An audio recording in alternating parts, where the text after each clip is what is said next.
So what is up, Africana fam? In today's video, I'm going to show you guys how to transform this blonde wig to be suitable for your dark skin. I'm going to show y'all how to make your knots match your skin color, as well as a smaller wig bigger, and overall tone your blonde hair to fit your beautiful dark skin. So today's hair sponsor is from Yolissa Hair. I have their 613 13x4 lace frontal wig. This is their 200% density, and this is the box that comes with the wig.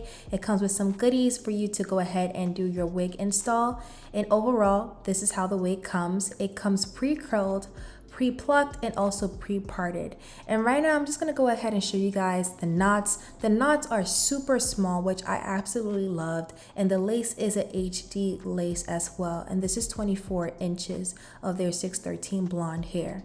So this is how it looks like on me.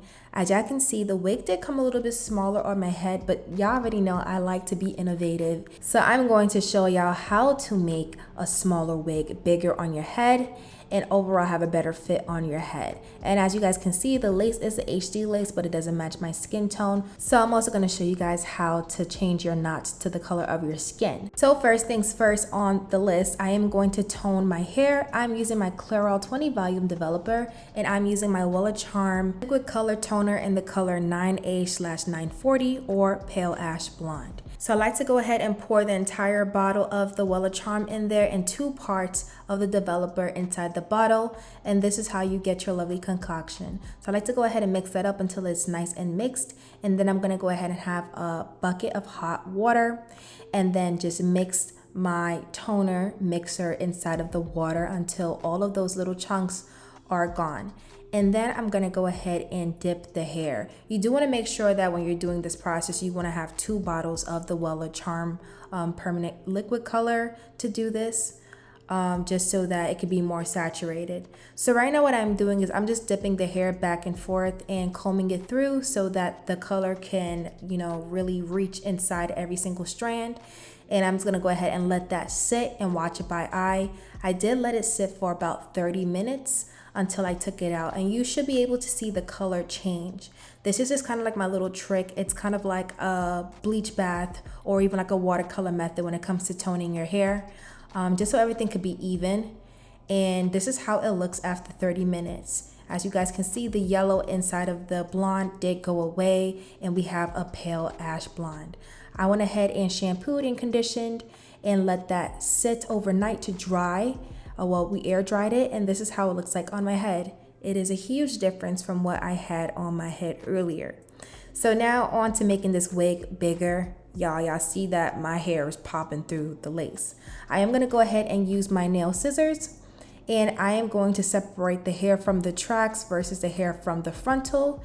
And I'm going to cut alongside where the track is, just to kind of open up the frontal. And this would just open up the ear tabs to kind of have more flexibility to move forward. As y'all can see, I went ahead and cut a little bit upwards, and this is how it should look after you're done. Now on to toning these knots to match your skin color. I am going in with the Amasleo Bay smeared lace tint in the color Mocha. You guys, unfortunately, her website is down currently, so I don't think she's selling this anymore. But preferably, I like to go in with a lace tint and a makeup brush, and I'm just gonna go ahead and paint the back of the frontal or underneath the frontal and let that air dry. And as you guys can see, the knots literally look seamless and matches my skin color. This is a before and after, and I just love how it came out. So go ahead and use the lace tint that matches your hair color. And this is how it looks like on my head. It is completely mess free. Usually people would spray a lace tint on, but I went ahead and painted it on just because I didn't want it to get on the roots. And indeed, I have a clean looking lace like this, y'all. So yeah. So now on to the styling. I am gonna go ahead and do a middle part because your girl wanna do a little bust down, feel me? So I'm gonna go ahead and use my rat tail comb to part my middle part. And I am using my hot comb. You guys, when you guys are using any hot tools on blonde hair that you have toned, please, for the life of you, do not have it on the hottest setting. You will burn off the actual color and will make it look uneven. So have it to medium to low heat so that the color doesn't burn off. And now what I'm doing is I'm gonna go ahead and cut my hair in a diagonal or in a V style, shape, and cut some layers in there. And I am using my Organics Moroccan Argan Oil, and I am just gonna go ahead and spread that all around the hair and place the wig on a mannequin head. And sometimes with blonde hair, it takes a little bit longer to dry. So inside was a little bit, wet or damp. So I just went ahead and blow dried that before I went ahead and started curling. And right now I'm just using my bedhead waver, and I am going to go ahead and create some nice loose waves. And I'm going to do this all around the hair, making sure I'm curling away from the face.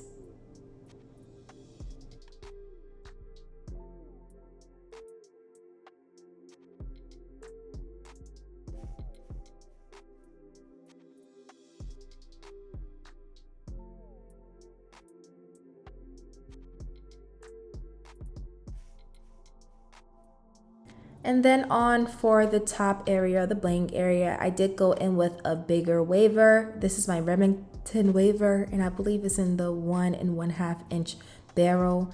And I'm going to curl away from my face as well, but just with a bigger barrel.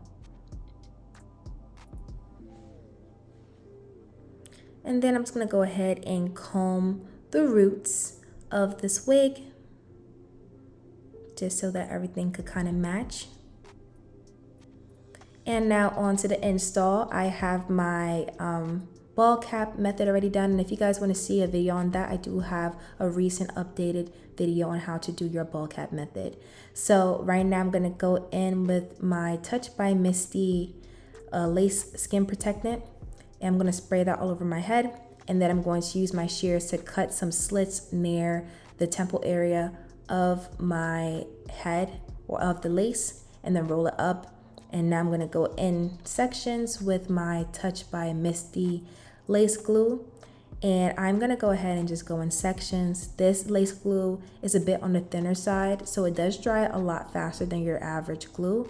And I'm using my metal part of my rat tail comb just to smear it out. And you want to make sure that each layer dries clear in between before you go ahead and apply the next layer or until you apply your lace.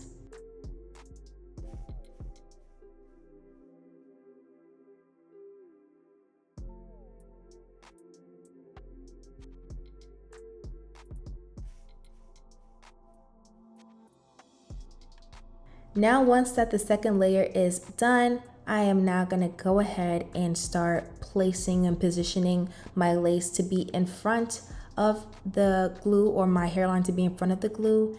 And once I have it positioned where I want it to be at, I am then going to go ahead and press down my lace onto the glue so it could, adhere to the glue. And then I'm gonna go in with my eyebrow razor and cut in a jagged motion, starting off with the middle section of that tab first.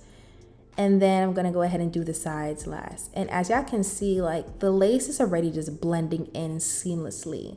Like I said, I do prefer lace tint over makeup because makeup does tend to build up over time and it just doesn't look as natural. So I didn't like how close my hairline was looking. So I kind of created these small little U's in the beginning. These parts are not glued down, by the way. And I'm gonna go ahead and just cut off those little pieces with my nail scissors. And in a sense, I kind of indirectly created a widow's peak, but like a very small, acute widow's peak. And this would just help my forehead look a bit bigger and the hairline to look a lot natural. As y'all can see, it looks a lot more natural. Now on to melting this lace. I am gonna go ahead and use my Fantasia spritz and use my finger just to dab the spritz into my hairline, right where the lace begins, just so I can melt this lace further. And I'm gonna do this process twice. So after I'm done pressing it down, I am gonna go in with an elastic band and let that sit for about 20 minutes. And once I take it off, I am now gonna go ahead and do my second layer. And for this second layer, I like to go in with the spritz, and then I like to top it with my Nairobi setting lotion, just so it could melt even more.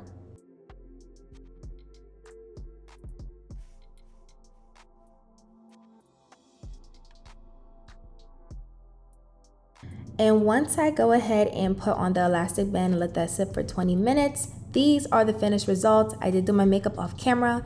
Makeup video will be dropping soon. I hope you guys enjoyed this video. Like, comment, subscribe to my channel if you have not, and I'll see you guys in the next one.